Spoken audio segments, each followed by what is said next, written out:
following program is intended for a mature listening audience. Graphic and explicit language may be heard at times.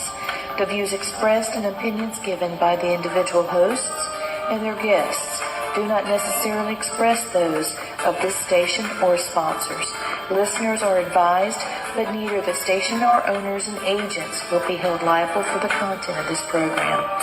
Rebroadcast, redistributed, or reused without the express written permission without the host or producer is not allowed. You are listening to Family Spirit International.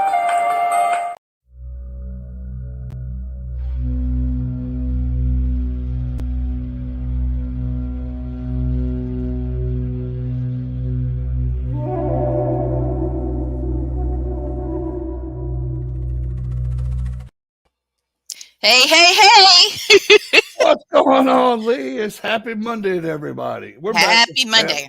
Happy Monday on Family Spirit International with Lei and Blain. It's always a good show. Oh, yeah. Blaine, what you got in the cup? Sweet tea, Alabama sweet tea. Alabama sweet tea. Yeah. I just thought maybe you had some moonshine or something. No, if I would have, I'd have already drank it and had to get off the show for a minute to go get more. Well, I've kicked my shoes off, my boots up, getting my feet propped up here. Got my dog, the little one, not the snoring one. Oh, well, I was going to say, where's my little Luna?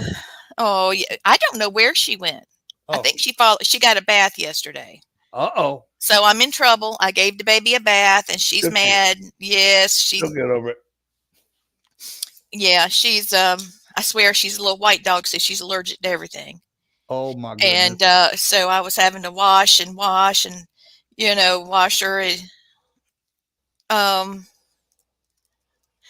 So Sean's trying to connect with us. All right on. Hello, Glenn. Hello, Facebook user. Hello, everybody that's listening tonight. We appreciate it. Yep.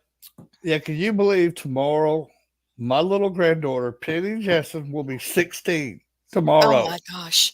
She is an amazing child, too. Amazing. She's my angel child with devil horns, and I love it. She is. My little Isabella's like that, too. Oh, Bella is a trip. Ooh, she's a trip. I love me some Bella, man. She is like the first time I saw her, y'all had left the room, and she just sat there and gave me this look like, "Who are you?" Yeah, I'm sure that's what she was thinking. Am I going to like you or not? And then next thing I know, she was my friend. So I guess they worked. Yep. So I texted Mia the other day, and she didn't text me back, and I was like, "What is going on?" With my daughter, why doesn't she ever text me back? And about 9 o'clock, 10 o'clock at night, she said, "I'm sorry I didn't text you back or call you. I was dealing with this." I don't know if you can see it, but she got into the permanent markers and did a tattoo. I tattooed Mama.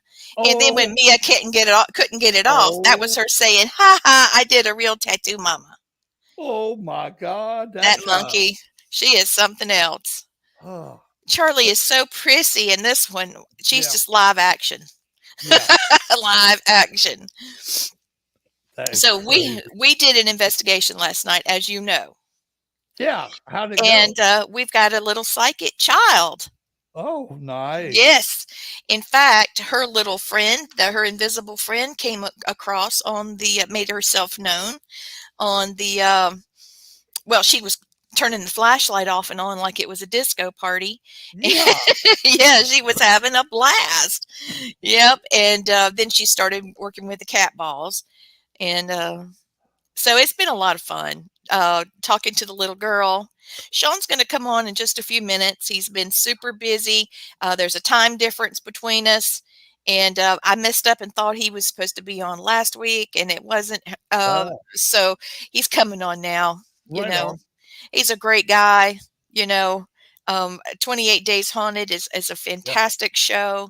Yeah. And I just feel like, he's going to have some insight for us, because that whole 28 days theory of working a case 28 days straight can give you insight into something that, you need to know in order to get Yeah. control of it. And you know, it can be something pretty severe, or it could just be layers upon layers of haunting. Yeah.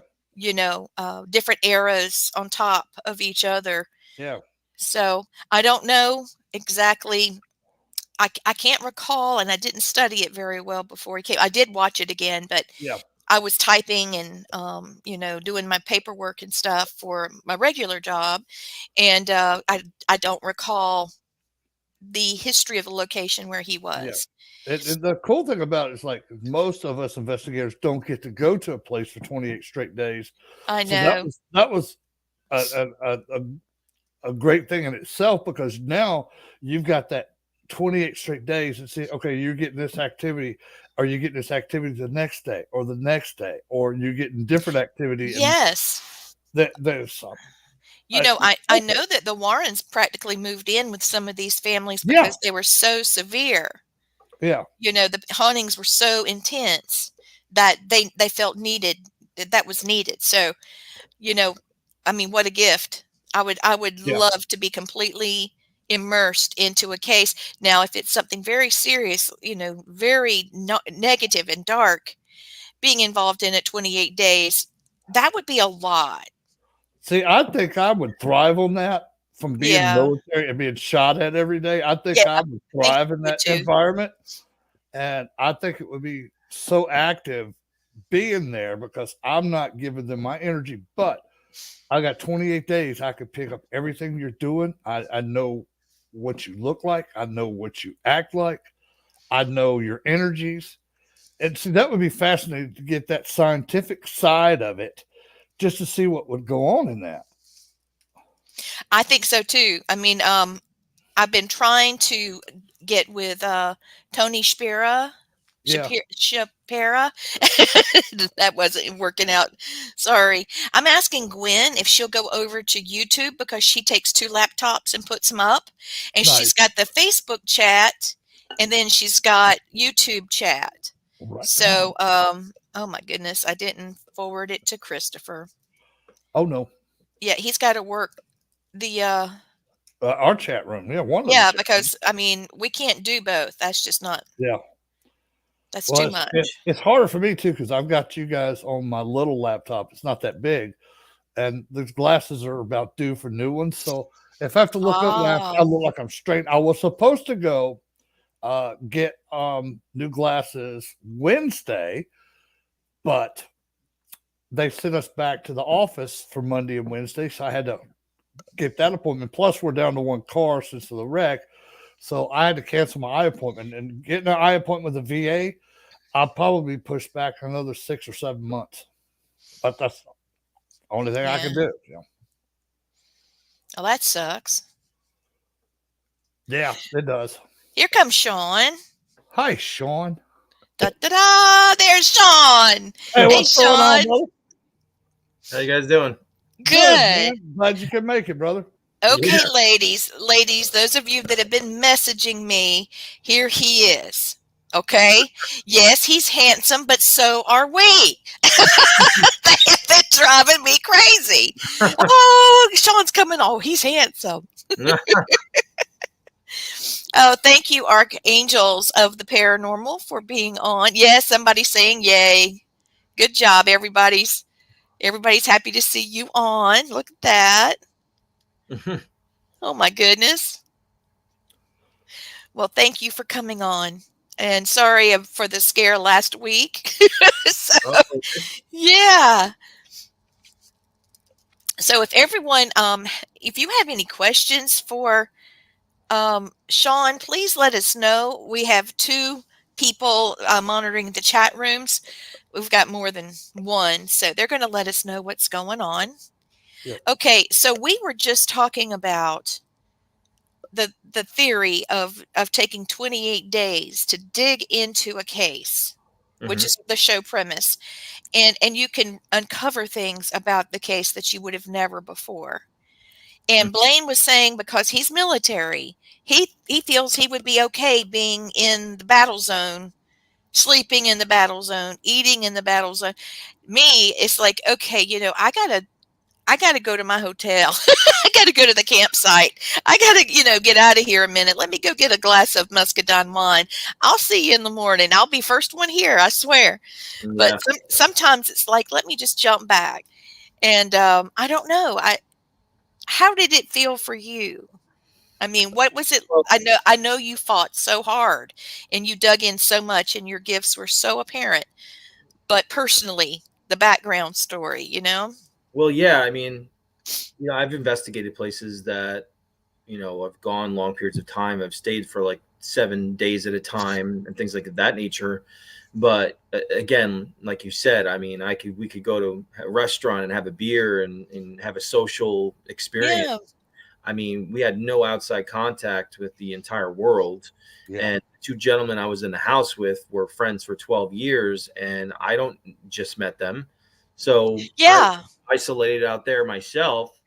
Um, and that just prolonged. I mean, again, it's not just sitting there and eating and just hanging out in the house and waiting for stuff to happen, which can still be draining if you're just living in a place that has that type of energy, Sure. depending on the types of spirits that are there and the reasons why, and the types of Right. that they emanate and project into the environment, because your emotions can be affected by that, whether you're sensitive or not, being there for long periods of time. But we were investigating, we were engaging spirits every single day, 7 days a week. And so there, like, even if I slept a nice solid 8 hours, like I'd feel kind of like normal. But then, like, as soon as I would start to investigate and we'd start to engage spirits again, Yep. I like, and by the third week, I was like slurring my words. Like I I literally, wondered about that. and actually it was making me more like tap into stuff. But at the same time, like I just was at the edge of like, I can't do anymore. It wouldn't even matter if I slept. It was just like, I can't. I felt like I was more spirit than I was human. I mean, like, Right. Did uh, these things invade your sleep? Because, I mean, here you are, psychic and a demonologist in the thick of it. I mean, yeah. did it give you a break even when you're sleeping, or did you? I mean, again, I mean, the show's called 28 Days Haunted, but considering like we were there for that actual 28 days, but I don't know if the show should have been called 28 Minutes Haunted, because that's pretty much all you saw. I mean, Yeah. there's so much more that happened. I mean, Yeah, that I show know. half hours, and there's 3 teams, and I think each team has a screen time about an hour and 15 minutes average. Yeah. So just think about that. I mean, we were investigating every single day, and our investigations would go into many different directions with the different layers of the history. I mean, one night we'd get connected to these spirits from this time period, another time, and of See? course they have Yeah. to tell a cohesive story, and obviously Yeah. there is a main scenery when it comes to the story, and of course, obviously the most prevalent story associated. Hello, David. To the entire place was really the Mercy Adelaide, Captain Grant story. That's right. That's what it was. I Yeah. watched the show again before having you on, but then because I was doing paperwork, I couldn't put what was happening in your location. I had them all separated, and Mhm. but what I really appreciate, even though you had 28 days, you could have done a whole series. I mean, the way that I pictured it, I thought would have been the best to do one of two things, because we didn't know that was only going to be like 15-minute episodes. I mean, we had no idea how that whole setup was going to be. Yeah.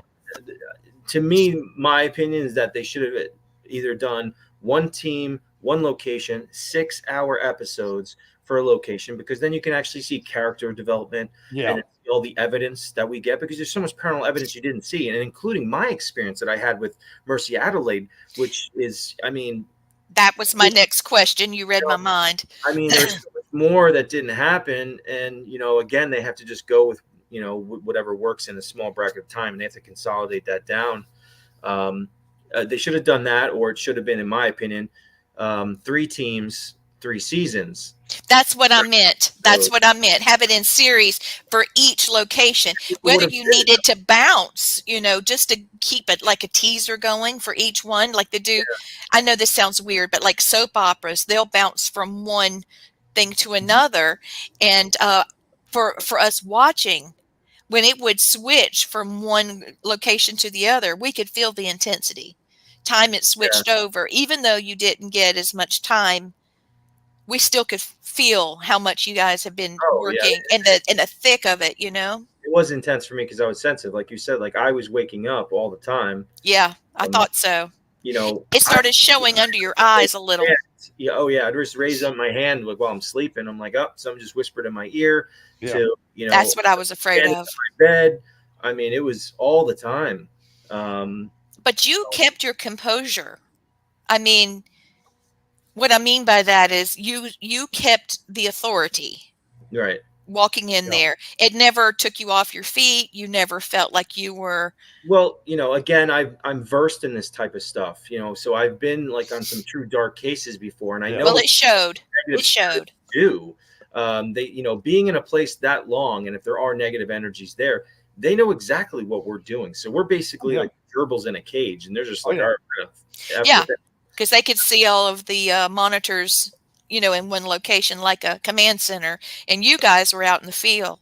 Yeah. So, We got somebody here saying, too bad they can't re-edit and show more of what was missing, like an like a director's cut. There's so much. I mean, Oh, and again, like my experience too, like it was so beautiful, and that's why I had to make a video about it. I don't know if you're aware of the song and everything. oh yeah. So I mean, it doesn't have just it's not just because I was a part of that experience, but like it's so beautiful, it's so profound that it would have been like one of the most talked about experiences on the show because it was so unique, it was so genuine and real and raw, and it doesn't have to be like eccentrically scary and climactic like a horror movie. I mean, people would have just been so connected to that story, and then the way it ended and like play the song at the end, I mean, like that would have been so cinematic, and people would have been talking about that for a long period of time. But either or, I knew in that experience when I happened with her, which you probably saw the video on YouTube, then you saw the beautiful whole, yes. Yeah, I mean, like, you really emotionally connected there, and that was your tribute. Beautiful. I knew that my reason for being there was my connection to her. I didn't care about the cameras anymore. Yeah. I knew this was something that was going to go way long past, being on a show. And I knew it would be a part of my lectures in the future for many years to come because it's so powerful. It's so beautiful and yet sad at the same time. Oh, yeah. But, I had some sort of connection to the story there. And if you saw the video, I mean, finding out that I went to go film the video because my filmmaker buddy lives in Wilmington. And, while we're sitting there we're getting ready to film the video, my buddy wants to know a little about the story. And I randomly find out that, Captain Grant had actually shipwrecked about a few hours out to sea from where I was on the beach filming the music video. I'm like, you got to be kidding me. Wow. And then like finding out the quote that he wrote on the day that he built Captain Grant's Inn on 1754 saying, God bless my family and this and that. And it was February 13th, which was my birthday. I'm just like, wow. This is crazy. Serendipity. Yeah. So that's the way I take away from it. And I know that's why I'm thankful to be a part of that. And yes, being in a place for that long gives you the chance and opportunity to connect with a soul in a way that most people don't, even people in the paranormal field, because we just go in there for about 8 hours in one night and call it a day, even though some things will follow us. But, living in that environment where these spirits manifest and have the permission to mostly is really that opportunity increases over time. Yeah. That's what I focused on. And I know there's going to be always drama and stuff like that. And, there was a little bit of that on the show. But again, like when you're in a place for that long, these things will try to make us fight with each other. And oh God, yeah. Stuff. That's what I was trying to kind of just keep it all together. And to be honest with you, like I knew it because the first week, the cool thing was like, obviously we lucked out is that we were in a nice bed and breakfast. We had a big backyard. And I felt bad for Brandy, her team, and Jeremy. Yeah. I mean, they were in some like good store and like they had a makeshift shower sleeping on the floor for that long. Yeah. Jeremy said it was horrible. Yeah. Jeremy's a good friend of ours. He was like, yeah. I mean, I don't know how they. Said, it's funny. Jeremy lives in Louisiana, dude. And they got hunting camps. He said, I've been to hunting camps that are better than the place we were at. Yeah, it's pretty brutal what they had to go through. But at the same time, like, even though it was a nice place, it was still so draining. And it's very hard.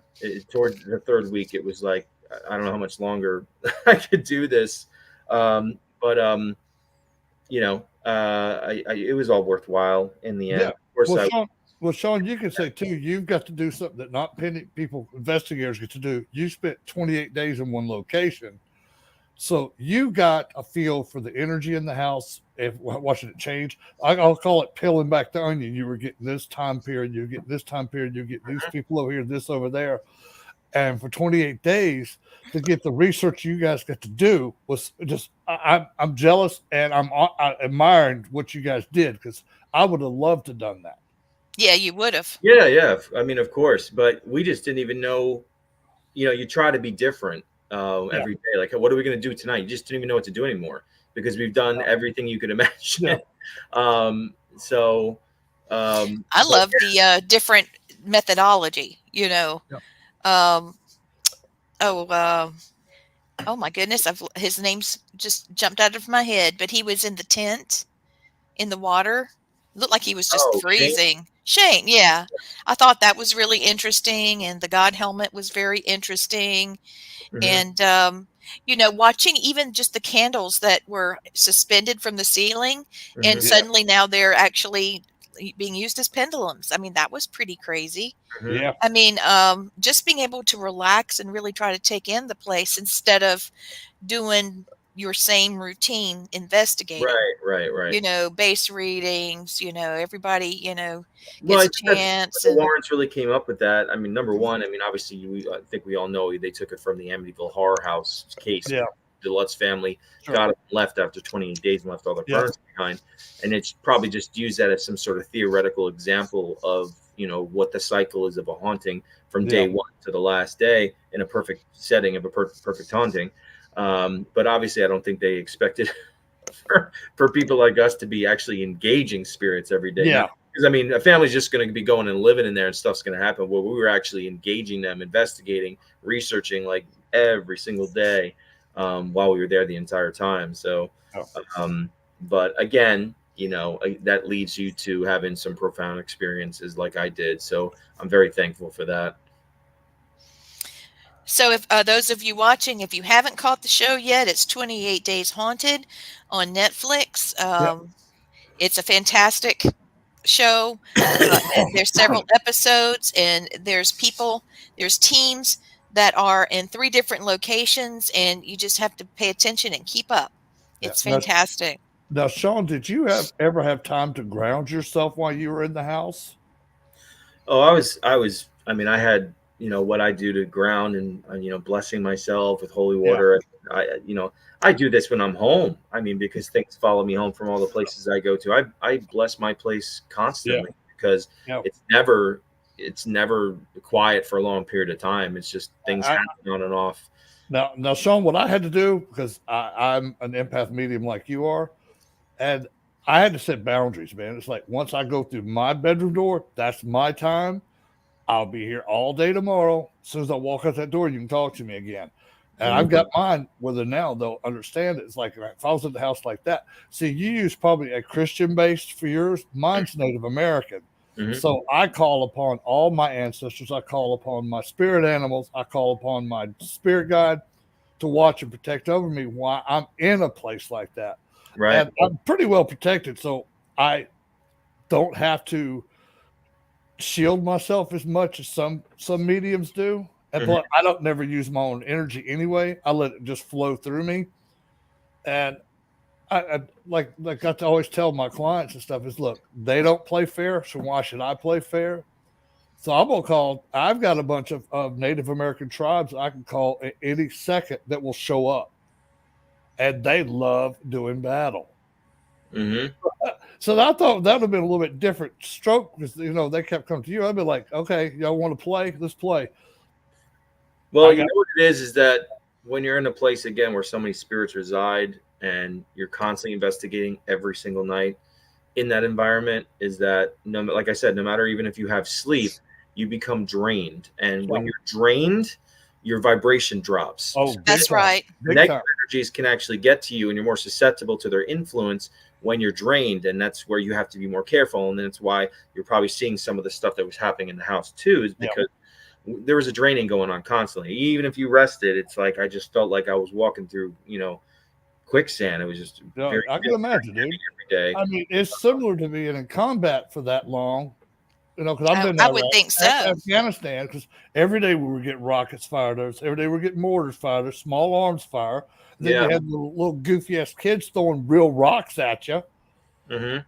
So every day we went through that stuff, and we watched stuff people get. You know, every day I had to see at least 15 to 30 HR cases, human remain cases, get put on airplanes and sent back to Dover, or we get a bunch of kids, you know, coming off the battlefield that have been shot to hell and back. I saw those every day. That was, to me, I don't think there's anything a spirit could do to me, even an evil spirit, of what I haven't already seen and been through.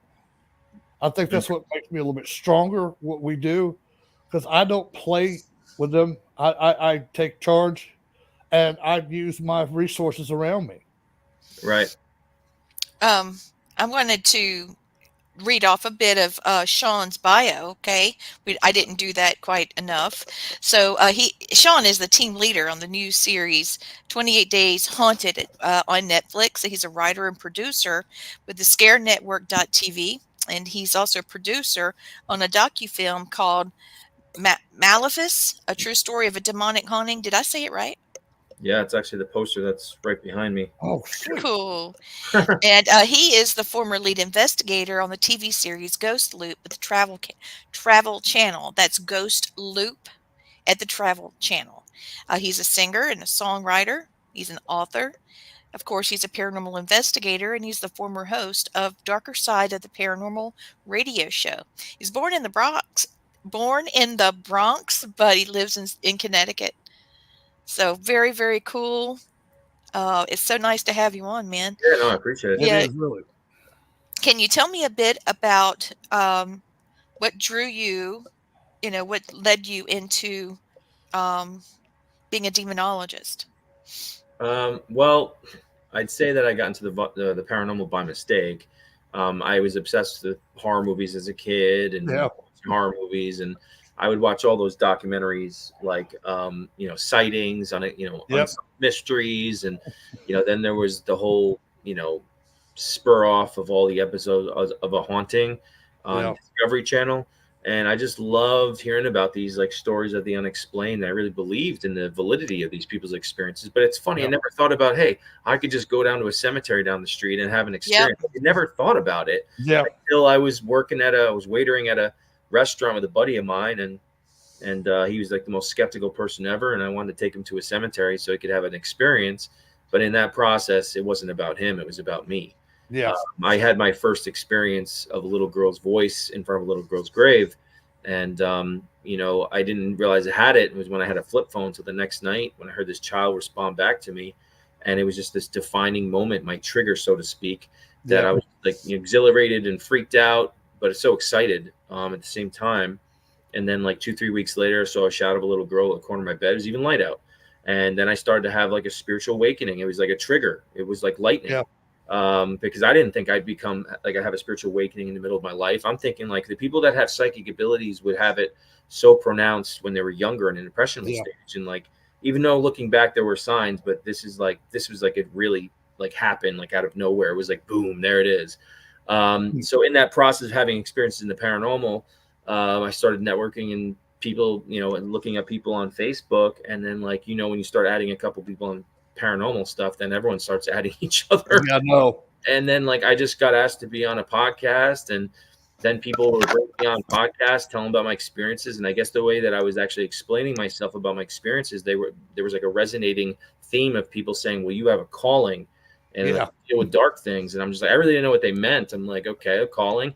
And it kind of translated into, I was co-hosting a podcast just like yourselves. And I loved it because I love to pick the brains of all the people coming on again with their experiences, be able to ask my own questions that made, tickled my curiosity. Yeah, exactly. Including Ralph Sarchi, who was the inspiration for the 2014 film Deliver Us from Evil. Eric Bana played a cop. It was based off Ralph's, some of his demonic cases. And I found him on Facebook, and he's like, can I call you? I'm like, okay. And then I am on the phone for him for 2 hours, getting into a really deep spiritual conversation. And he did the podcast, and then he asked me if I wanted to come on some cases with him, and I was just like, whoa. That's so cool. Let's go. I was like, hell yeah. And that's really how that happened. And then I ended up on the first TV show as a part of, which I never expected that either.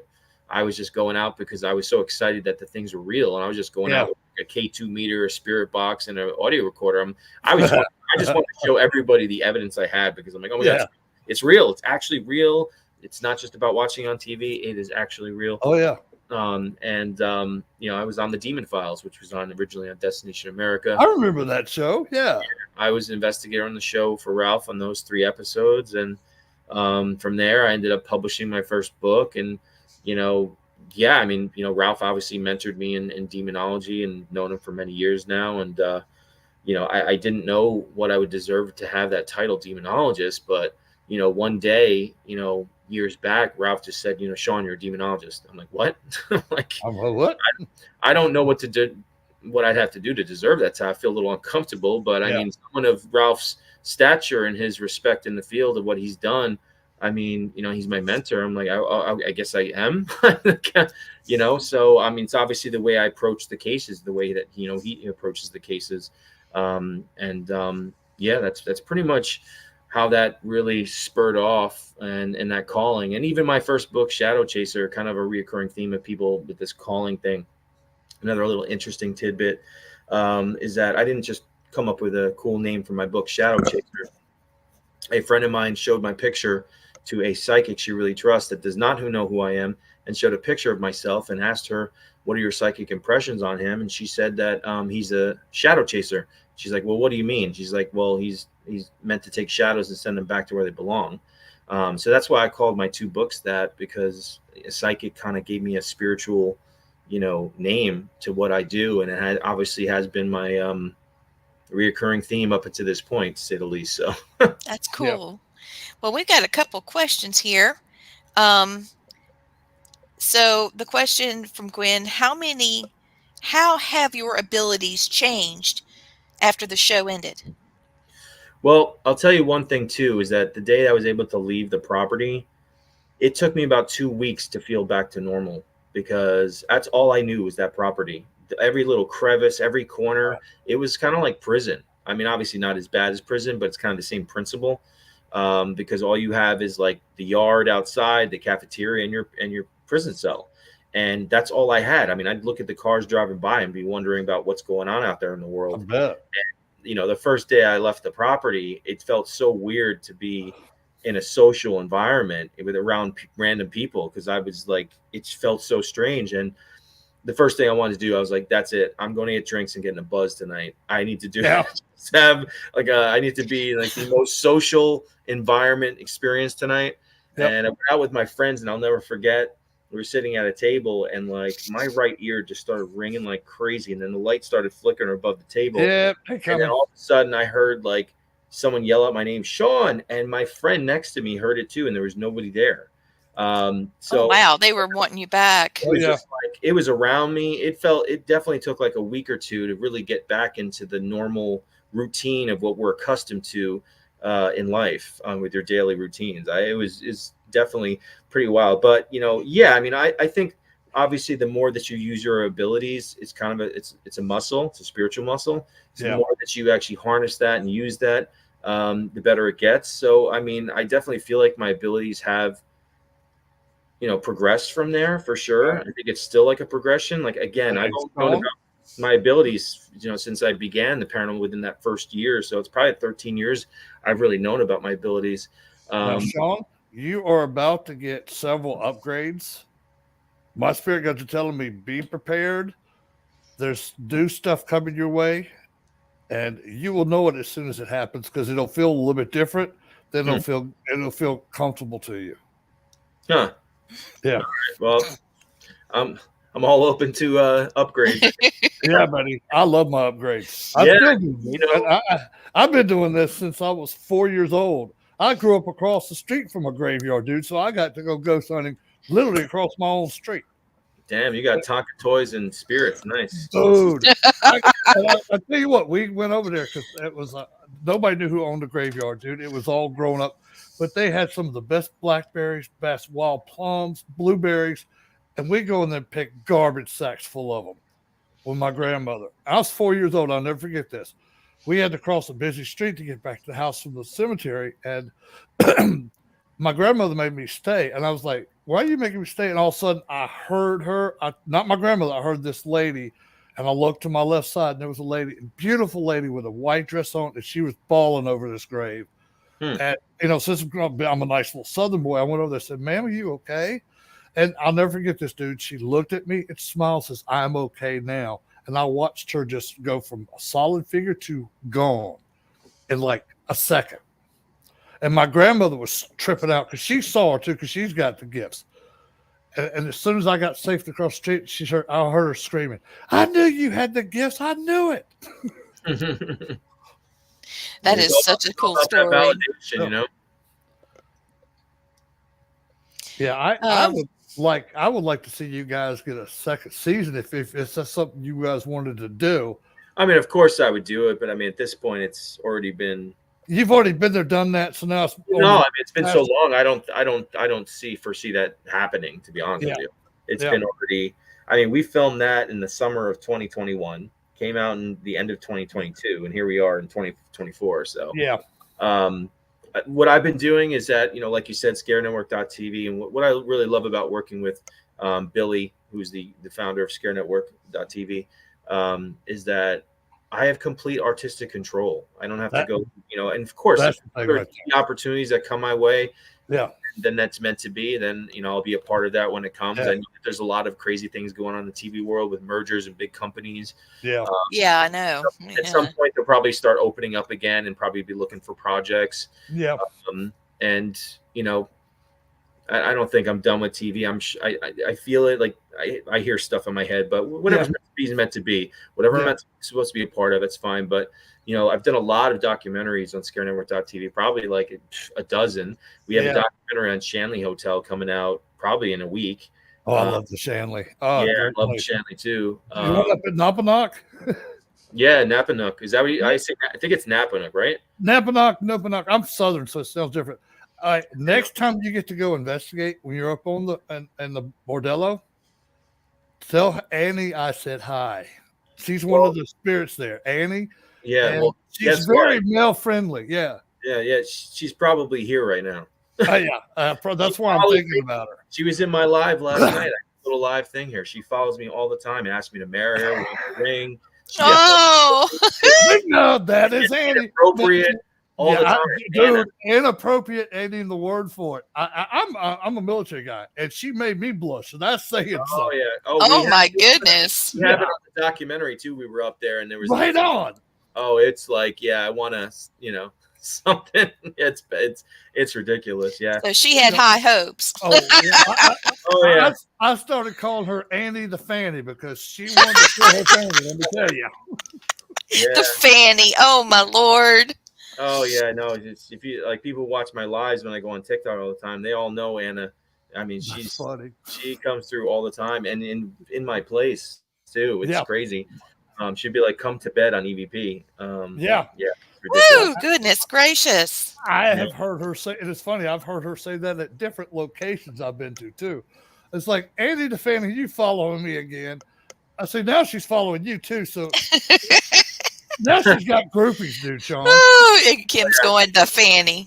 Oh, Lord, that's so funny. So we got a question here. So many ghost hunt shows basically run around, ask a lot of questions, and then leave. Since Sean was there for so long, was the approach different, and did he get to know some spirits and see any of them? I think it's yeah. Yeah, I think that we talked about that one.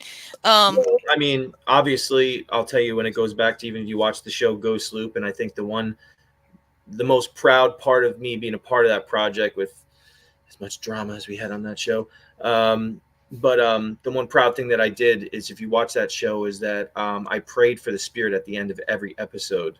That's something that's a part of who I am. And if you watch my investigations, that's always what I do. I offer prayer. And I think also because of my genuine intention, willing to try to help these spirits, and not just to say, do a backflip for me and run out of the place and they're still stuck in the realm. I think that there's a mutual respect there. I think they can see an aura around you and know that your intention is genuine, not for materialistic reasons. and they're willing to come forward and do more for you and manifest more and use energy that is draining to them. And it's very reciprocal in nature, with that over and over again. And I did that also 28 Days on It. I prayed for Mercy Adelaide, and I do believe that she was freed from that prayer. And again, watch that video on YouTube, Mercy 28 Days Haunted. It's a 20-minute thing of evidence you didn't see on the show, and the music video of the song that I wrote for her. And again, I really do believe I basically co-wrote it with her. That's awesome. Her humming EVP that she hummed to the song that I came up with, that song. Oh my God, dude, that's awesome. House, she's that's part of the song. It's in the background, so she's literally singing. She's part of the song. Oh my gosh, that is amazing. That is. I was going to say, did you got her recording and actually put it on the song as well? Yeah. If you watch that whole video, you'll see all the evidence. She hummed the melody to the song that I was playing by myself out in the backyard somewhere by myself, and playing around the house.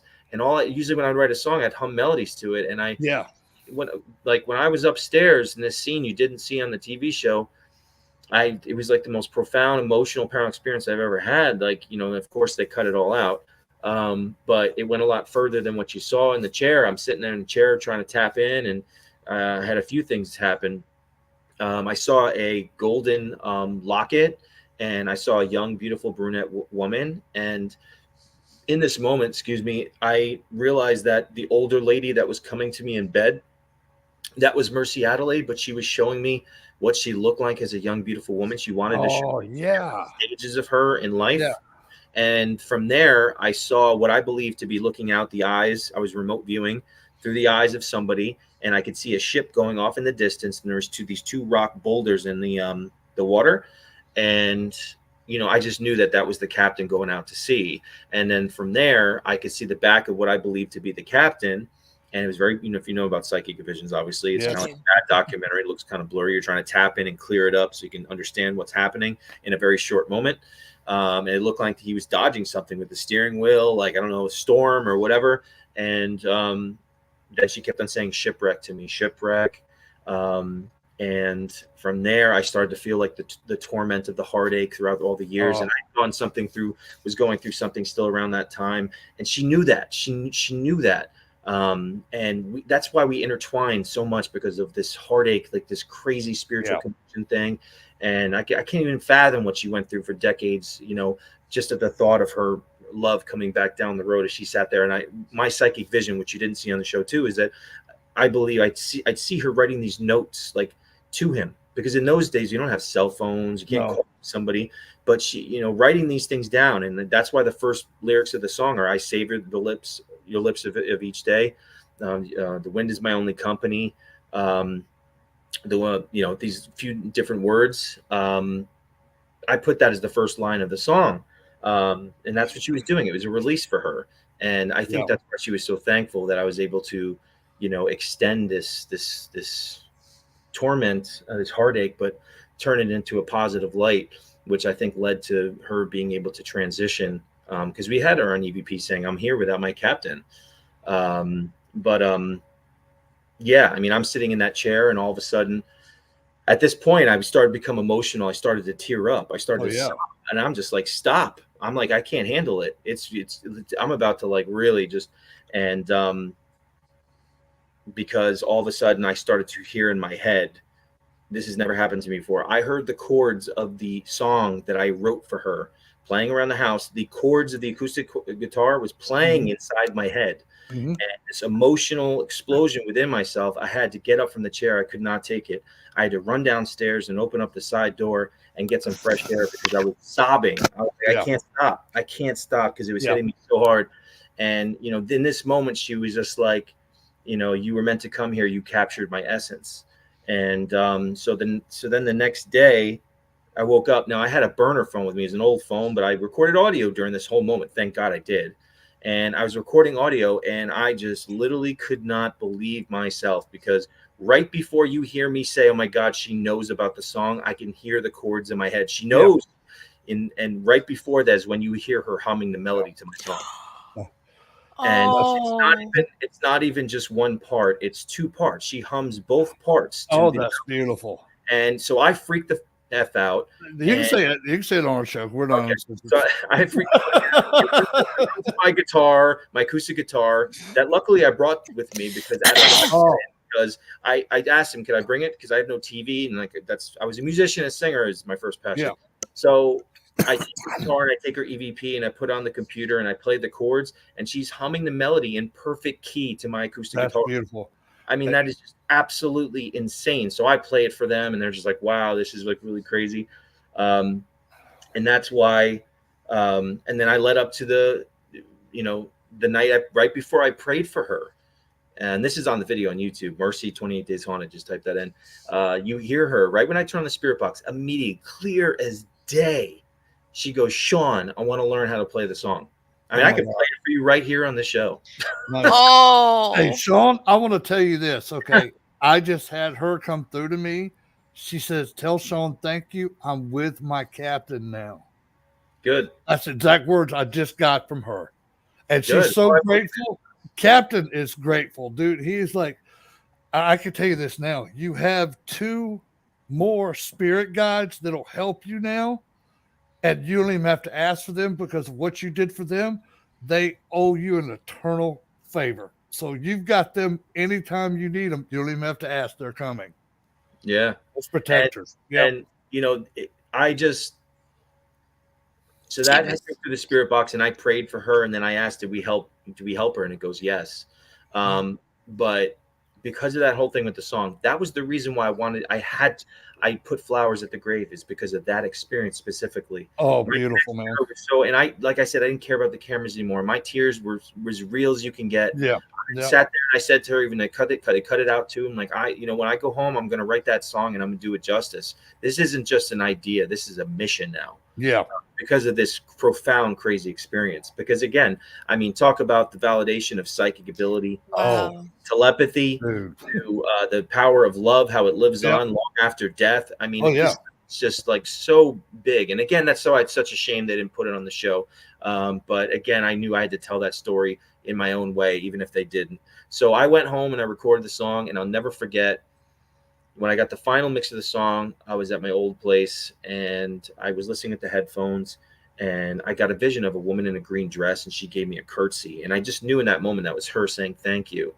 And that is her. That is her, dude. Oh my God. You ought to see the smile she has on her face right now, looking at you, because she's watching you right now, and she's behind you. Her and the captain both are right there. She's beautiful. Oh, she's a beautiful woman.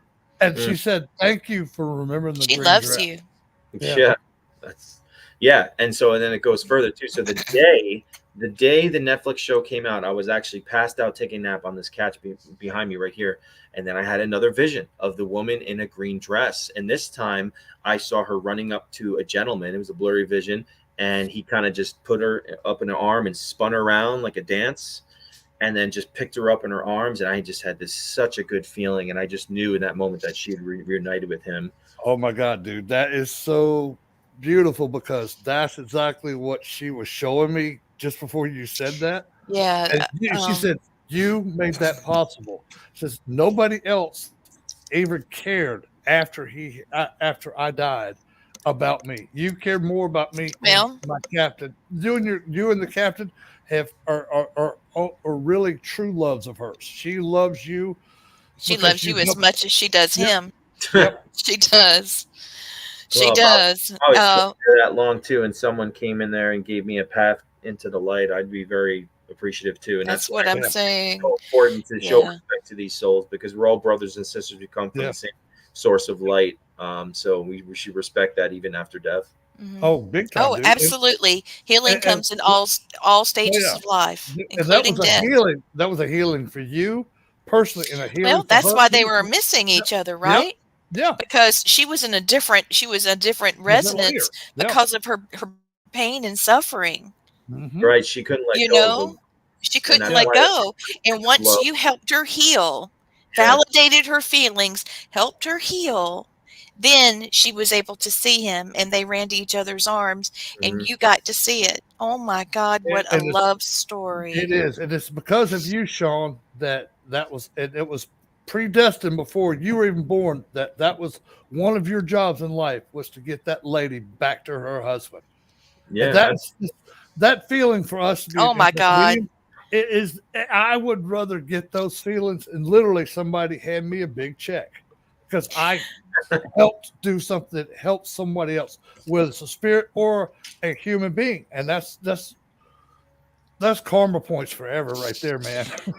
She doesn't agree with the shadow chaser, or what, what you were saying. hmm She said, "You're keeper of the light." Yeah, well, yeah. And she said to me, he's a light bearer. That means that you use light to fight darkness, but you use your light to help her, and I'm sure you feel exactly how much I appreciation she has Joel towards comes to me you. all the time asking me Yeah, for prayer, and that's why I think it's so great God. when I pray for Woo. spirits, especially when I live stream, because these people get to witness this in real time. They know I've been yeah, doing this, not just in an edited TV show. This yeah, shit is real, and that's why I think it's so amazing to leave the spirit box on, because yeah, some of the stuff that they could say while I'm praying is that I've experienced throughout the years is just absolutely dude. astounding.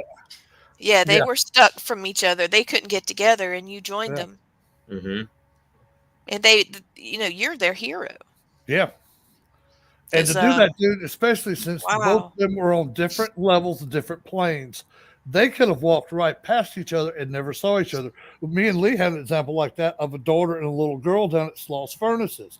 That the mother would walk right by, the little girl never saw each other. Me and Lee and her son got the mother and daughter back together for the first time in almost 100 years. You Yeah. probably did something. You did something similar to get her back with her, get her back on her captain's plane. So now they're even planed, and their vibes are just beautiful right now. Yeah. Uh, And one of my students, she's also a team member of the show. Um, the show we're doing right now, and her name's Christy. She's one of the loves of my life. These students are so important. She posted something to me just now that said the dead cannot cry out for justice. It is the duty of the living to do so for them. And I thought, wow, that is amazing. She passed away without anybody in life being able to help her to bear her burden with her. She just withered away, and that was the end of that. She had people that came in and out of her life that she loved and they loved her, but nobody helped her heal. yeah, And you being there, and so I guess the 28-day theory is true. No. Because for you to be there for 28 days and become part of her spirit to the point where you guys wrote a song together. yeah, Like the Edmund Fitzgerald song is so haunting. This one is the yeah, same. And wow, what an incredible moment. Yeah. And you know what? It didn't get on the show because it's your story to tell. yeah, Either That's or, I your had to tell it, and I wanted to bring visual to it, and yeah, create, some serious effort to that story to just give a perspective for ever really to understand how deeply that connection truly was for me. yeah. Do you feel her around you or the captain? Or do you feel that they are still together I don't really in had their anything like stand out, but I'll like when I'm investigating, sometimes her name will come through. She's she's there. Oh yeah, I mean, Isn't that beautiful? when Yeah, spirits transition, I think it's just a little bit more of a different ball game than the earthbound souls. Though, even though my dad passed like 2 years from past October, and I mean he's come through the spirit box. It's his voice, and I had and yeah, obviously things will play games and stuff like that. But I also associate my feeling when a voice comes through too with my intuitive yeah, ability, and I just know that was my dad, especially saying like some of the positive stuff. yeah, Uh, but I think it's a little different ball game for some of the souls when they transition to the light for how they communicate with us. Um, but yeah, I mean, most importantly, I truly believe that like you all feel is that they're happy and they're back together. yeah. Uh, and in that one instance, eternity is in that instance because there is no conception of time in this No. realm. Past, present, future are all the same thing. So Yep. that's why we live in these bodies, and time does feel like a long period of time to us, and pain can feel very long. But in that one instance, you can be eternally at peace. So, and Yeah. that's something to look forward to, and a very Yeah. big privilege for us to understand and have with the knowledge we have from the experiences we have in the paranormal and knowing about spirituality, Yeah. knowing that there is something after, we live in this physical plane. Yeah. What? So I have I got to ask it. And Blaine, I'm asking it to you too, because I'm just going to kick this chair.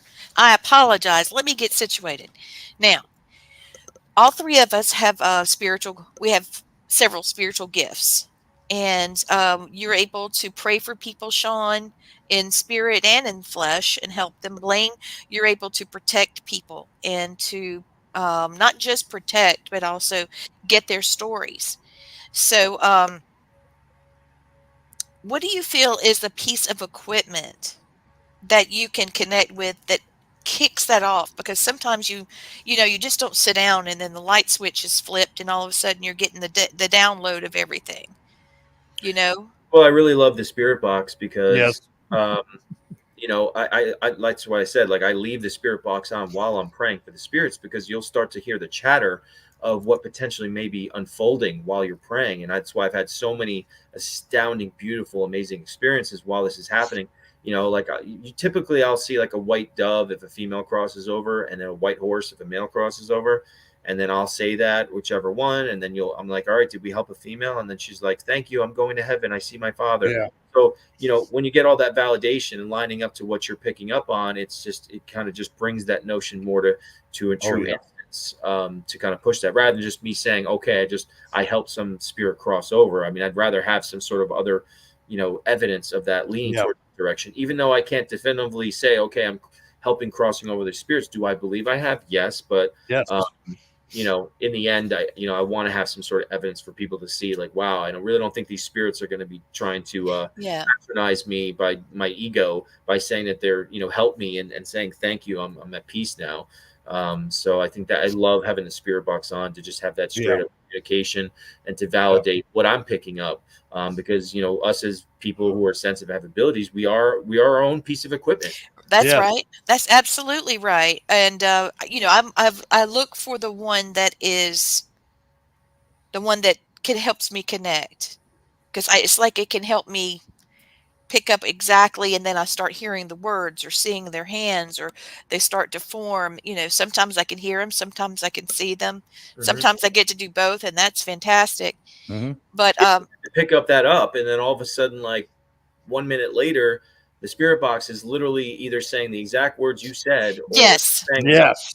that's connected yes, to what you just said. And it's like, there you go, there's your validation. That's what we all look through, and that's why psychics don't want to have information on cases, because your Yeah. rational mind tries to fill in the blanks. So that's why it's so amazing to have isn't that. that a wonderful gift Now, when we Yes. Sean, have that moment? What yeah, about you, Blaine? What's your favorite piece of I equipment? love I like Sean. I love the spirit box. Spirit box. And one of the greatest things I love about it, not only the spirit you're helping cross, but I get so much satisfaction and validation when I have family members of the person I crossed saying, thank you for bringing my husband home. Thank you for bringing my daughter back. Thank you for this. And I had a soldier, a Buffalo soldier down in Texas that, and people don't know what Buffalo soldier, it was a black soldier after the Civil War. And Thank I you don't, for that, because I was thinking, yeah, what? yeah. What you Honestly, talking about? I don't know why they called them Buffalo soldiers, but that was the name that was given to them. But I helped a sergeant out, which was very rare to have a black sergeant, but in those times. But I helped him get back to his family, and all I heard was right before he crossed it. We got it on Ghost Box. It was so cool. I hear him say, "Thank you, Mr. Blaine," and then I hear this little girl. I said, "Thank you for my daddy," and the little boy, "Thank you for my Oh, daddy," and then the wife said, "Thank you for my family. Thank you, thank you, thank you." And I watched him go through the light and watched him turn back one more time, and I got a salute from him, and I was like, oh, "That is just phenomenal." And other people got to witness this too, so it was like the coolest thing because I got to help a family reunite with each other. Yeah, I got, I mean, I got that's to my help him favorite get, feeling too. yeah, You feel purposeful of what you're doing. yeah, It's not just about the thrill ride. It's like, exactly. And I got to help him get revenge on a white major that did some very nasty things to him. Oh, I that got, sucks. I got to send him somewhere else. I didn't send him to hell, but I sent him back, and all he has to do is relive his memories over and over and over of every bad thing he did, and he will be stuck in that for perpetuity until I decide to let him out of it. And I might not never let him out of it. Well, there you go. I guess don't be a douche is the lesson That's it. that wasn't learned there. Don't be a douche. You'll you be know, a Well, douche everybody's I can be a everybody's douche after talking about what a great show it is, yeah, you know and what? Just sorry to interject, but like douche. there was a documentary we just filmed that's on scarenetwork.tv. You can watch for free, and by the way, you can watch for free with that. It's just like Tubi on scarenetwork.tv. But anyways, so we went to this castle. I was asked to go check out. The owners wanted to possibly live there in 2 years, and right before I walked inside, the owner decided to tell me that they found like evidence of a ritual that had taken place with the word Odin and Oh sigil boy. and all this stuff. And then we went in there. This nasty, nasty thing was in there. Someone invited in, and it was pissed off because I'm like, all right, these people want to live here. I'm gonna have to do the exorcism ritual on this place. And so I actually did, and we had all sorts of crazy stuff happen. I mean, this thing was it's really, really nasty. It even followed us to the Shanley Hotel and tried to do a hostile takeover the entire investigation because we went there to oh film my there God. right after I did the ritual and the exorcism ritual in the castle. But anyways, in this process of over last summer, it was in the news about the case, the Delphi murders. And if you know about that case, the two girls that went missing and they were killed. Yeah. And it's really just strange coincidence. And of course, these signs, I just pay attention to them because I'm like, this is not just a coincidence. I saw in the news that, the suspect in the murder of the two girls, he said that he didn't kill them, that they were offered up to this cult, team of Mhm. Odinites. They have to Yep. Odin. And I'm just like, what are the chances of me running into this location and the first time on a case Yeah. running into Odin? And they're Yeah. talking about this. And, I decided to I really didn't know much about the case. So then I decided to look up about the case. And I realized once again, here we go. The day that the two young girls disappeared and were murdered was February 13th, my birthday. Your Oh my birthday. Yeah. God. So I'm like, with the Odin connection and my birthday connection, like, oh, that's it. I gotta go. So I Yeah, went I have to no the choice. second part of the documentary, and I went to the woods where the girls were found, and they were found with allegedly with sticks over them and like Odin symbols and runic symbols and stuff like that is what they say. And I did my thing. I prayed. And now, mind you, I believe that Libby's spirit was with me the entire week, giving me visions about what had happened and the EVPs I got. And, I prayed for her. Now, typically I see like a vision of like I said, a white dove, a female crosses over, but I prayed, but it felt so creepy to be there. Not because of the paranormal element, but like, there's like real people elements in this. Like, I don't know if there's like occult groups and like, I don't know what it is, but I was just like, I wanted to get out of there. I just wanted to show the respect and see if there's any connection to the castle. Cause I'm like, what this whole thing with Odin. So I prayed for her, and then I got in the car, and somewhere on the way back, I just had this really good feeling out of nowhere. And I'm like, oh my gosh, I don't know. She may have just crossed over. I just had a really good feeling.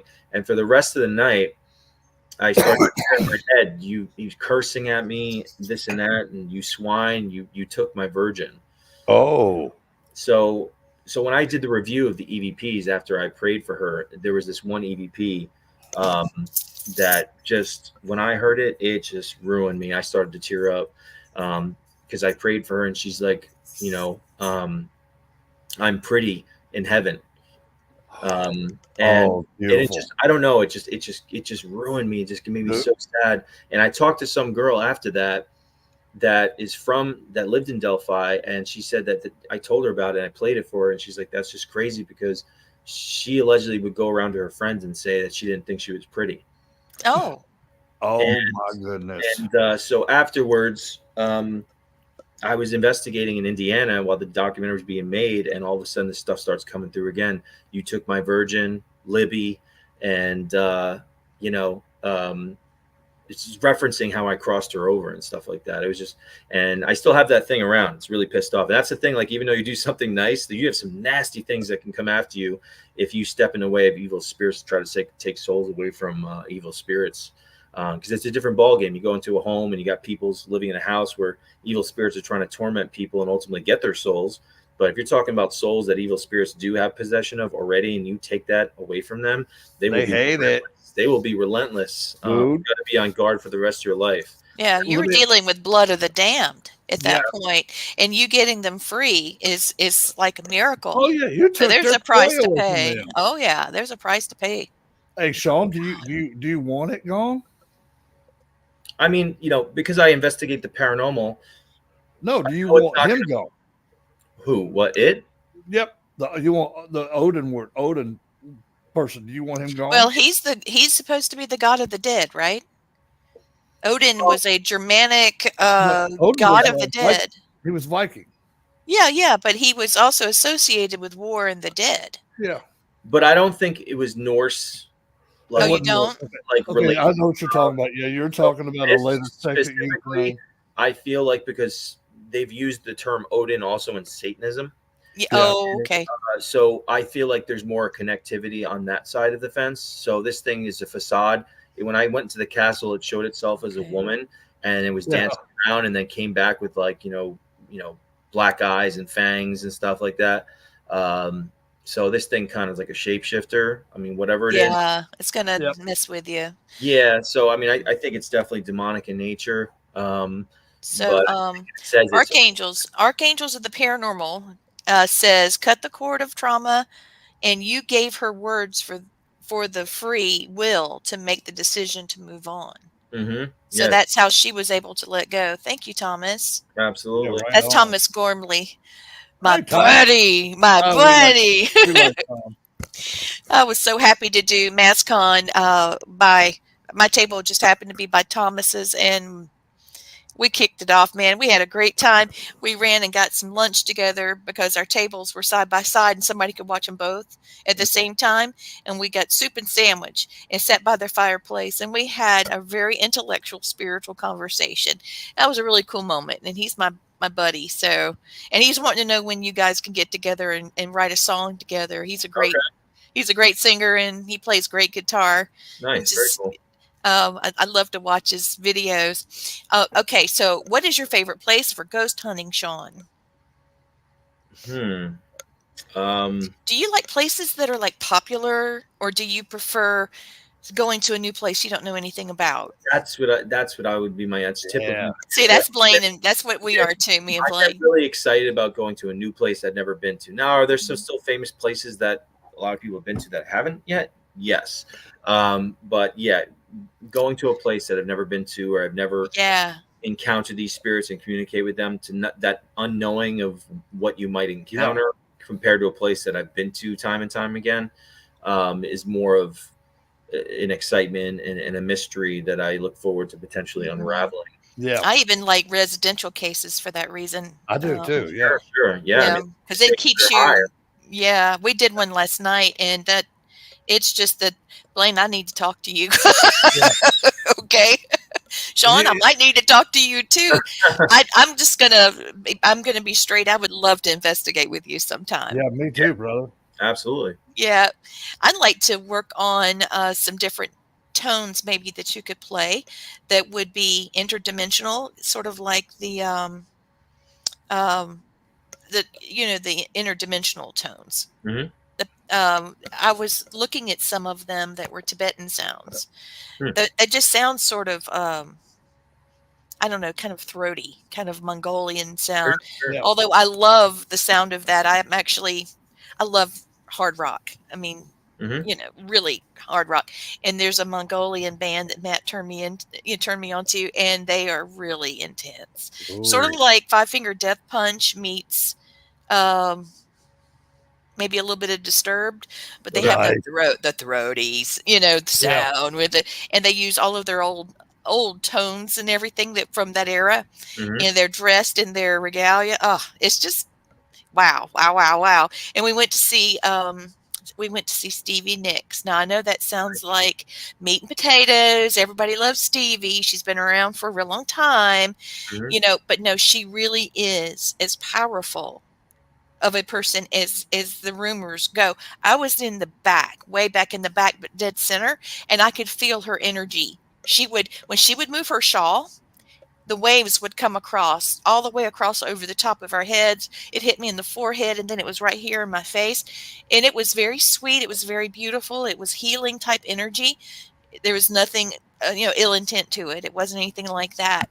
But I could feel her. She was amazing. And I want people to understand how important music can be. That's why I like such intense music Mhm. because you can. Well, Blaine's a musician. Yeah, I'm a drummer. I like He's a beating on stuff. I play guitar a little bit, so I can sing 5 notes. I can sit there in the background and go, yeah, woo, yeah. Yeah, so I can back you up with zest, but it might not be great, but I'll be there with bells on, I'll try. Mhm. I think you should do some more. Maybe oh, what if you did like people could send in some cases and you could write love songs, from their cases, similar That to would be interesting. Yeah. sort of like your ode to mercy. Yeah. And then you'll have another one like one that hits me is Johanna from Yeah, that song Oh yeah. from the did you hear it was being like torn Mackie. down? Mhm. Yeah, Bobby Mackey's. they're They're building a new one. they're getting a new one Yeah, going, so It's makes you gonna tear wonder. it down. They're gonna build another one on top of it or something. Yeah. probably. He probably will because the land's already paid for. That's what I would do. So Thomas is saying he loves the unknown places. I do too. Oh, they're fun. I've got 3 events going for this next class that's coming up. I do 6-week classes and open the ghost hunts to the public. And we're going to, and Blaine's very aware of it because I've got him coming to all 3. I'm so excited. Me too. About a little over 10 years ago, I did a little Ghostland Paracon at Dixie because it was all Southern Civil War stuff. And it's in Aiken, South Carolina, which is extremely historic for South Carolina and the Civil War. The Battle of Aiken was there. And we're going to investigate the Carriage House Inn, which was a Civil War hospital. And it was a leprosy colony after that before it was a carriage house. Hmm. And besides having, various patients coming in and out, Lord, here comes my herd of dogs. Here There's comes your Bella. dog, Blaine. Thank Here you, comes, come here, Luna. She snorted at me and ran back. She's ready for a treat. I have a Ah, French bulldog that is a diva. She always photobombs, gets on the videos of our shows. Mhm. But anyway, we're doing Aiken, and then we're going to a place called 6 Mile, South Carolina. And the 6 Mile, South Carolina location is on Lake Huey. And there were 28 or 38 Native American elders that all joined together. And there were some issues where people were attacking each other. And when officers were murdered by indigenous people, that was a big deal. That was real bad. And it was, you kill one of my officers and I'm going to kill 40 of your people, that kind of thing. And so after they fed them, they had this little summit thing. They killed them all. They hung them all. And they're all buried on Snake Island in Kiwi. And we're going to take our boat over to Snake Island and investigate. It's going to be pretty crazy. The 3 cabins that we're renting, it's part of a state park, but I tried to sleep there. It was my husband's 25th wedding anniversary, and that did not go well. We were expecting, 25th wedding anniversary. Meanwhile, we hear the front door open. We hear another door open. We hear footsteps. Now we're standing in the middle of the cabin with no clothes on, wondering who the heck is coming in the cabin. So Gwen named it the Naked Cabin, Blaine. That's what it's called. Matt threw on his shorts and stuff and went outside with his gun. Meanwhile, I'm standing inside the cabin wondering what happened. So we've got to figure out what's going on. We're getting ground penetrating radar. We're going to give some entities their voice back. I'd like to hear what they have to say. Hmm. The last one is Dryden, Virginia. And we're staying in a farmhouse that she called us and said, I need help. I have an Airbnb that I can't, my repair people won't go in there because they hear people talking and they can't find anybody in there. So we're going to go stay there, and we're going to Gap Cave. It's a haunted cave that's also a park, so we can go in there. It's not like it's restricted, but we are going to a haunted theater, and theaters are usually pretty interesting because there's so much energy spilled there, whether it's real or an actor, it's still energy. And so it can really create a lot of really cool things. Hmm. So those are the three things we're doing. If you want to come, you're welcome to. I'll send you the stuff on it. But I do know that Deep South Paracomic-Con is looking for some people, and someone just tagged the Sykes family who does the Paracomic-Con. Of course. It's in Ozark, Alabama. It's over near Blaine's Way, Yep. and we're going to drive there. So, if you're wanting to get out and about and see some places you haven't seen, it might be the way to go. I know we would Sure. love to have you. Everybody would enjoy hanging out with you, and you could Yeah. get sweet tea. Have you ever had real sweet tea? Yeah, I've definitely been down south. Yeah, it's wonderful, and It is. I'm a foodie, so I love food. Oh So yeah. Nice. My husband said that he might bring the smoker. The next time, Blaine, when you Ooh. come, he's going to definitely smoke something when you come up here because we're working on it right now. That's why I was a few minutes late even signing on, because we're working on the area, because he's going to have 2 smokers and Oh a yeah. sink and everything. It's going to blow your mind. Well, Sean, how do we get in touch with you? How do we find your book? How do we find your? Going to have to hit you up for the Connecticut Paracon. Thomas Gormley says that. Oh, okay. All right. So if you see my name here, it says Sean D. Austin. That's most of my social media platforms: Facebook, Instagram, and X, alias from Twitter. You can get my books as well from SeanDAustin.com. I mail out signed books anywhere in the U.S. Otherwise, if you're outside the U.S., you can get my 2 books, Shadow Chaser and Shadow Chaser: The In Between, from Amazon. And also scarenetwork.tv. Like I said, it's a free streaming app with ads, just like Tubi. You can watch exclusive paranormal content and many documentaries I'm a part of. There's an app on Roku, Fire Stick, Apple iOS, now in Droid TV. Definitely check out some of those features. And yeah, be glad anyone wants to shoot me a message, any questions. And obviously, we're all like-minded and passionate about the subject of the paranormal. We are, very much so. Yep. So where can we find your music? Is that on YouTube? Yeah, so if you want to download the song Mercy, it's on Spotify, it's on iTunes and all that stuff. And yeah, if you just type in my name in iTunes, I mean, my last few EPs are on there, including Mercy. Right on. Oh, dude. okay. So we're going to need to everybody, we need to go download that. That's going to be fantastic, and see if we can hear the EVP along with Sean, with her singing along with you. Oh my God. It's pretty wild, dude. That's on my YouTube. You'll be able to hear all that. Yep. Oh man, that's intense. So Blaine, have you got any last thoughts or questions? Well, I did want to ask Sean one question real quick before we got off the paranormal thing. I got to ask, what is not the scariest, but the stuff that made you go, what the hell? We love those moments. I Oh know. my God. I don't know if it's appropriate to say on the show. Yeah, you can. Yes, you can. You Yeah. can say whatever you want, brother. Well, taking it back to Anna from Shannon. Anna. Oh Lord, back to her. One of the first times I came back from the Shanley Hotel, I was laying in bed and I had a vision of these 2 women with like old brown dresses on, and they were touching me, and I could hear, I could see an old dark record player playing and music playing. They were giggling and stuff. Yep. And Oh, Fanny. yeah. So I'm just gonna be frank here. I woke up right after this, and the best thing I can say is that I could smell the scent of a certain area of a female. Yeah. Oh wow. I recorded an EVP, Yeah. and then literally it was lick my Oh Yeah. my. Oh Dude, my God. One of the weirdest paranormal experiences I have ever. That's why I asked you about Annie, dude.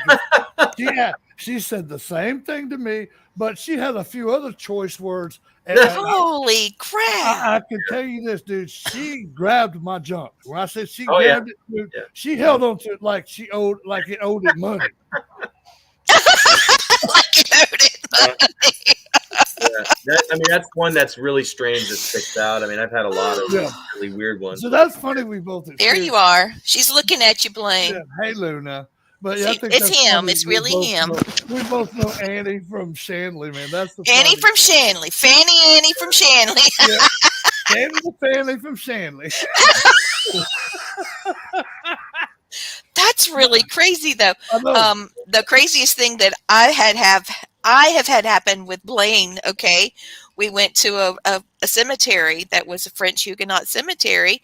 We had our SLS camera popped up, and all of a sudden we see a couple floating by doing it.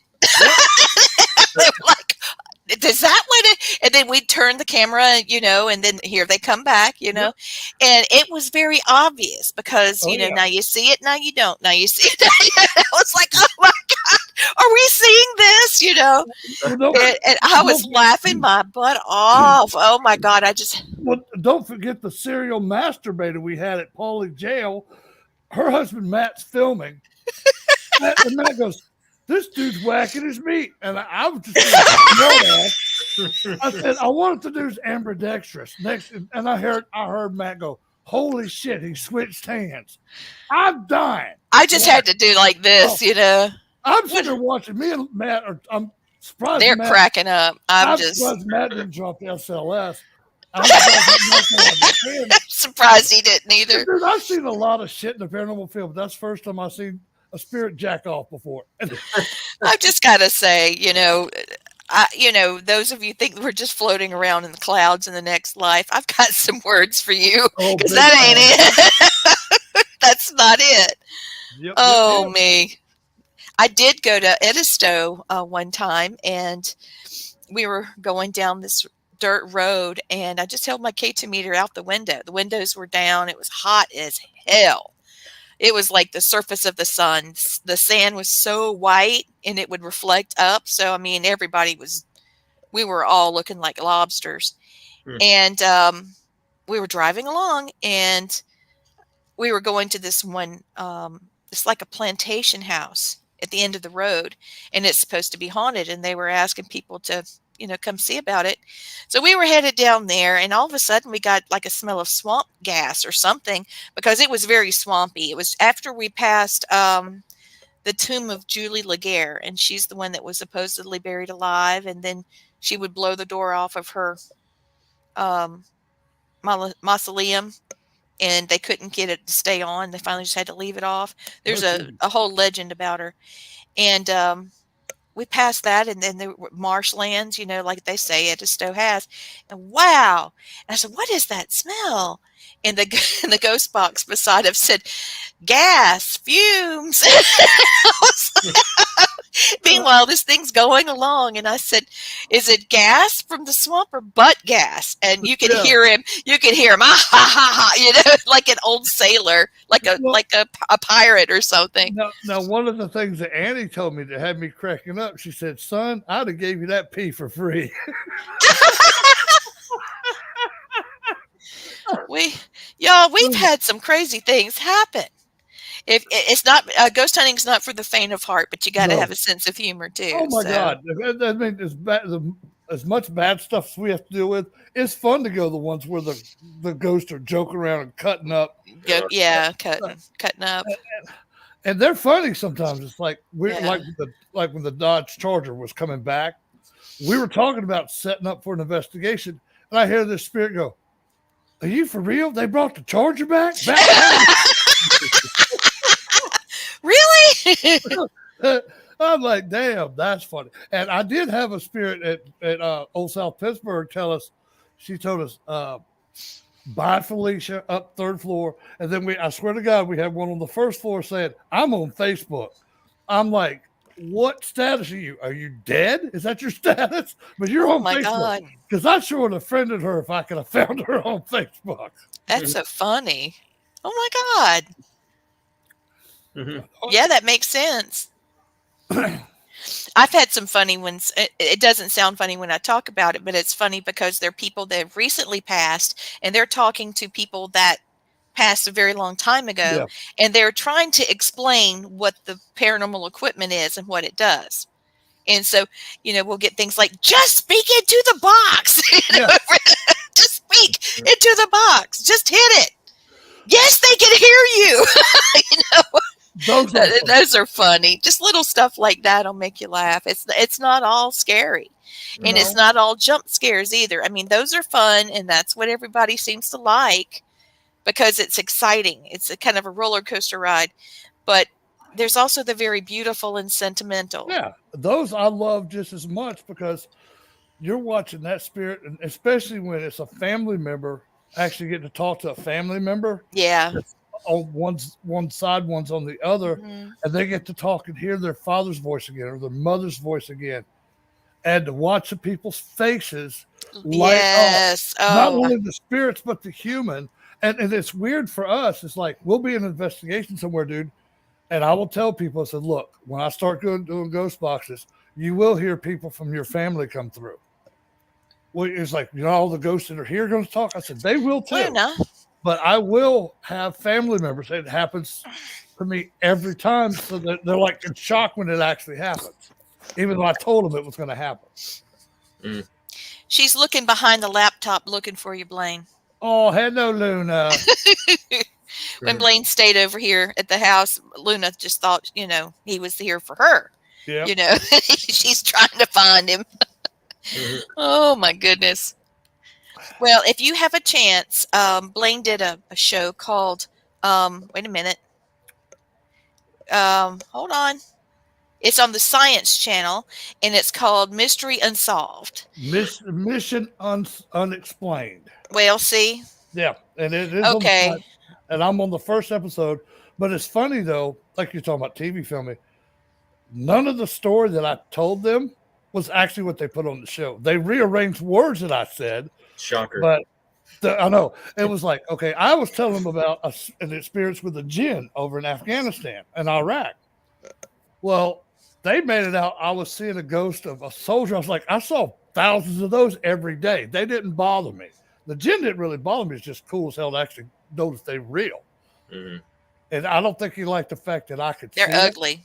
Oh, dude. So And ugly. the best way I can describe what I saw, dude, okay, it ain't like Aladdin you see on Disney movies. No. This thing was straight up fugly, man. It had like this little pointed looking head, but big ass face. It had these little beady eyes that, like, one was, it almost looked like he was cross-eyed. It looked like he was looking one way and looking the other with his eyes. And then he had this little button-ass nose that had just skin hanging off like it was a bunch of boogers. Oh, my God. And then this thing had this, little tiny mouth. And it opened, it had these damn Austin Powers looking teeth. I'm like, you one ugly motherfucker. Oh, you just ugly. The one that I saw, it was attached to a Middle Eastern object. Yeah. And it looked like Dobby and the Predator had a baby. Yeah. It was ugly, just creepy, and very primal.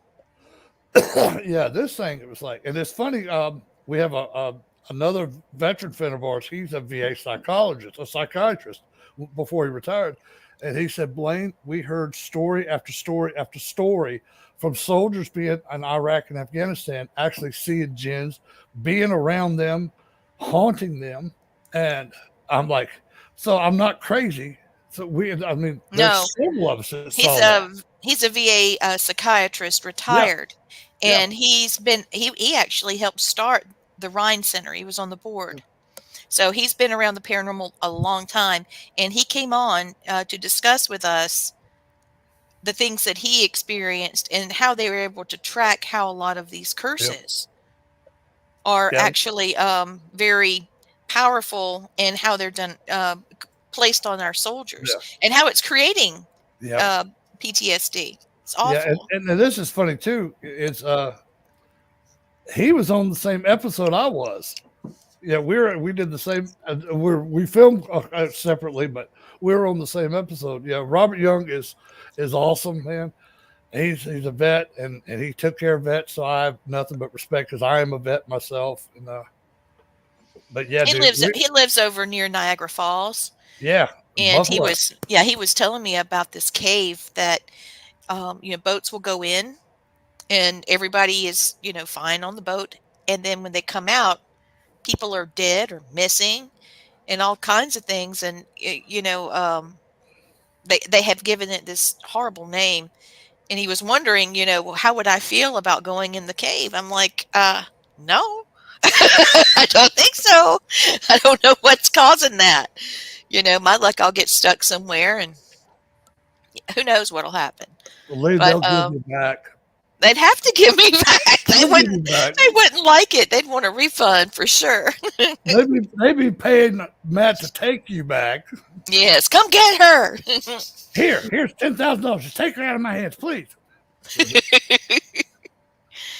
Well, when I don't know if you've been able to see any of Repossessed, but when we did that, there was in the Vancouver scene, which is the last episode, we had someone come in that had a gin attached to an object, and that's how I knew what it looked like. And there was a lot of things happening in the morgue that we were in. Hmm. And a lot of things got slung around and stuff like that, and I just I don't have any words for it. When I start an investigation, I use the medicine wheel and amplify the energy, Hmm. and so that way we'll have whatever's there. We'll have enough energy to speak to us, Right. and so that's what I did. And I may have done too much. Hmm. I don't know, but Blaine's spirit guide came and helped us out because he tells me call her if we need her, because my spirit guide was in a fight with some asshole spirit man. He reached over and grabbed a knife, tried to grab a knife out of the cabinet. You can see him reaching over for the knife. And I don't know if there's been any other spirit guides that's been on TV before, but Janoa was on, and so was Minnie. Yeah, our And spirit they guides were are the only two whipping. ever got credits on the filming. That Yeah. they actually had. They got credits on the show. I was Yeah. always jealous 'cause I did the show with Lee, but I never got on air. I said my spirit guy got more airtime than I did on the show, and got a name in the credits. I got mine in the credits too as a consultant, but still, it's like who else could say their spirit guys got credits on a TV show? That made me feel really good that they respected my, spiritualism enough, to put that there. That meant a lot.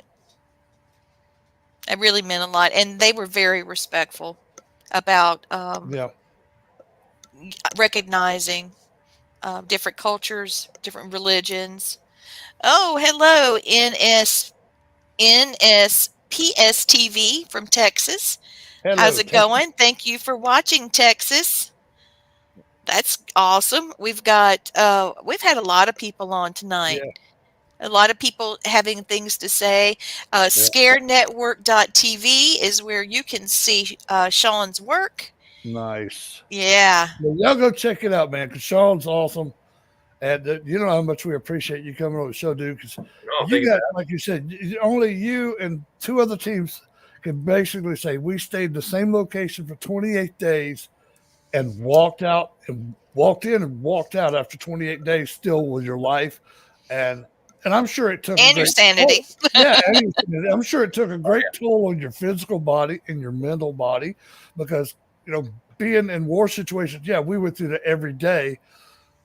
And that's why I think I could handle being something like that because I'm used to being stuck somewhere, like a base. But yeah, I think it's pretty cool that what you got to do and the stuff you shared with everybody, dude. That's beyond awesome. And the fact that you got to help that lady and her do a song with you, dude. Who else can say that they have to have backing vocals from a ghost that they're doing a song about? Yeah, I don't think I've ever heard that one before. Dude, it's so beautiful. And it's like, dude, that's like so perfect that she actually sang on the song with you because it meant that much to her that she would actually, use her energy to be on your song. Dude, that's unreal. Yeah. That is just phenomenal. Congratulations. Yeah, really, man. Thank you. That's an accomplishment itself. Because I've done this, dude, 58 years, and I've never heard of a spirit singing on a song with the artists like yourself doing it. Now I've heard spirits hum songs before, but it Yeah. wasn't something you wrote and you put your passion into your blood, sweat, and tears and your intellectual property and come up with that idea how to pick the music for it, how to pick the words for it. That dude, you got much mass respect for me, bro. Oh, I appreciate that. Yeah. I'm so thrilled that you had such an amazing experience. Yeah. I don't know of anybody that I know that has had that much of an experience, that you shared something so powerful and intimate that healed someone that needed it so badly, and it ended in such beauty, of her Well, being reunited. So, Well, especially too, because he had to go through a lot of negative energy in that house along the way. And for you to have that kind of personality, kind of strength and spirituality, dude, it says volumes for you, brother. Hmm. Because I'm I mean, God, and that I bet every time I bet you hear that, it just makes you smile because like I you'll see do. her again. Yeah, I know he will. I'll watch. So he'll see her captain too. Yeah. That's all right. You'll see them both again. And Yes. would you go back? I've been back there. Have Oh, you? really? I've How had did it go? public events there, and you know what? She's never come through ever, not once. Okay, I'll Really? tell you why. All right, this is what spirits have told me before, Sean.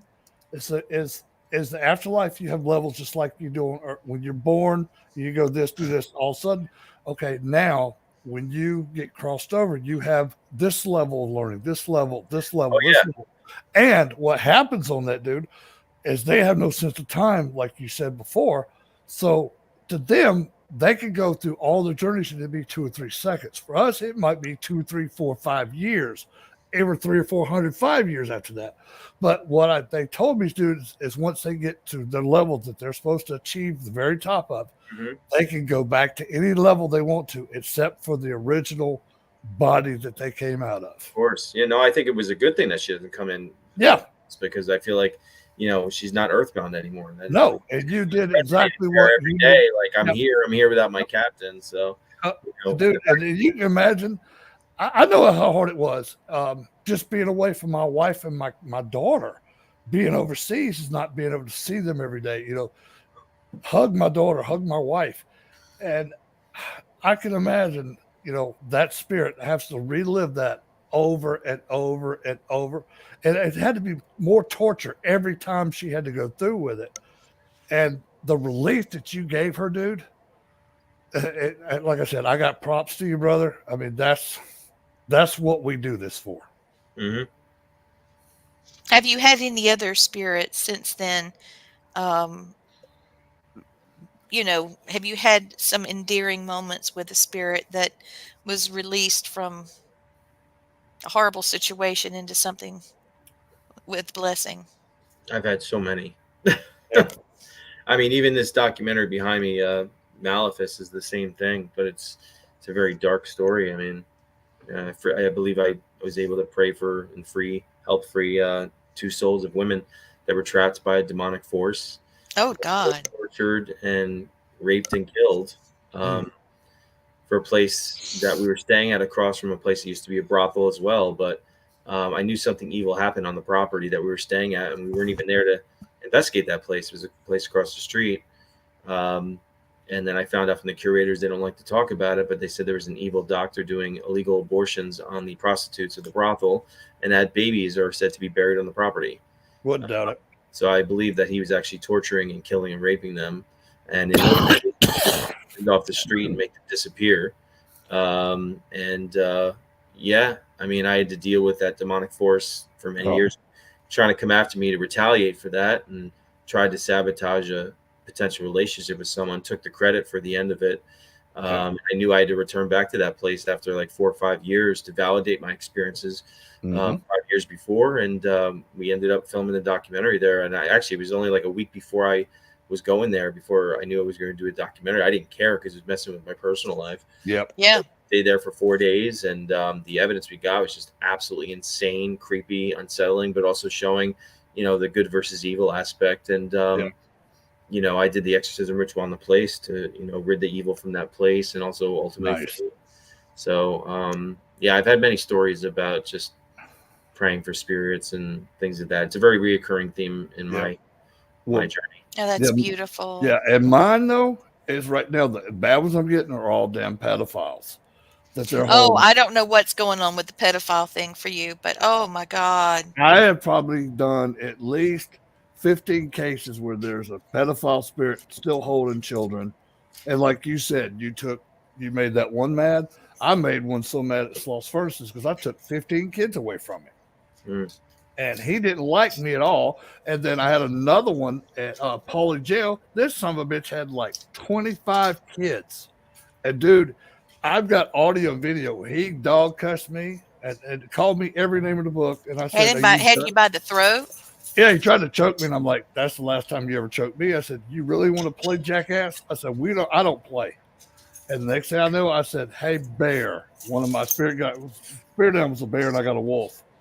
All I said was, hey, bear. And you can hear it coming over the audio. You can hear the bear growl. And you hear him go, oh, fuck. Yeah, that's what he said. And then he was very silent. And I said, okay, you met my bear. I said, you still want to play jackass? I'll bring my wolf. And I hear him go, no, sir. Dude, I humbled his ass. I know I don't know what it is about those damn things. Hmm. And I always get them, and I always get the children free. I hate a freaking pedophile to say, oh, Yeah. Well, with me, it's slaves. I've yeah, been I all get those too. so many cases. That's probably where I live, but there were two girls that were, well, the guy that was sort of the one that supervised the property, his form of birth control was to I was reading moderate, excuse me. Okay, thank you, Tracy. I Thanks, appreciate it. Tracy. Um, was to murder the women so that he didn't have children running around, and so he killed these two women, and then he was hung. Mm. So, but now all three of them there in spirit, and he's still able to hang on to them. So we dealt with him, but that would have been, me and Brandon. We did that together. I have a little Cherokee. This is sort of a. It's not really a blessing, but it's like a prayer, and it's called One. And I think this resonates really strongly with what we've been talking about tonight. Mm. So this is called One. One tree can start a forest. One smile can begin a friendship. One hand can lift a soul.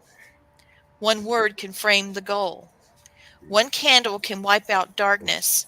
One laugh can conquer gloom. One hope can raise your spirits, and one touch can show you care. One life can make a difference. Be the one today. So I hope everybody that's listening, watching, I hope you understand what the message is for tonight. We didn't have this plan, but it certainly resonated through that Yes. even in death, and you're dealing with a spirit, there's ways with the proper intention in your heart and your desire to help and to love and to heal, you can do that. And that there is eternal souls, that does exist. And, I hope that you're listening, and I hope you're understanding that you do have an effect on people around you, even in the other world, even Yep. in the afterlife. So I know I'm running just a few minutes, a great conversation. Thank you. I appreciate that. So now we're going to do a quick prayer, and then we'll be finished for tonight. I would love to have you back, Sean. Yes. Absolutely. So this is a Cherokee prayer blessing.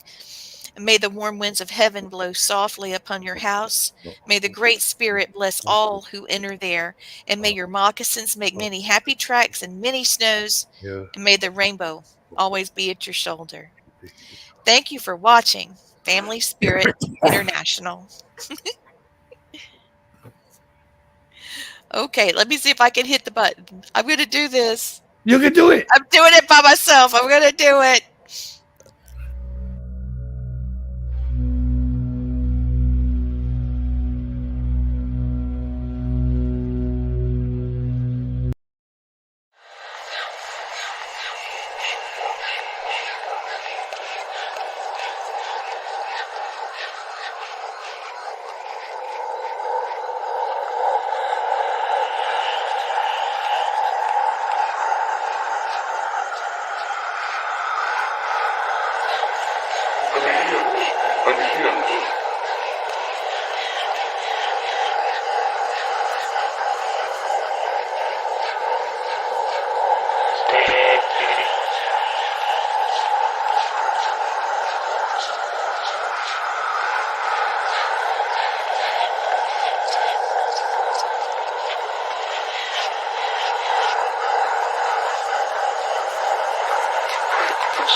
Dude, thank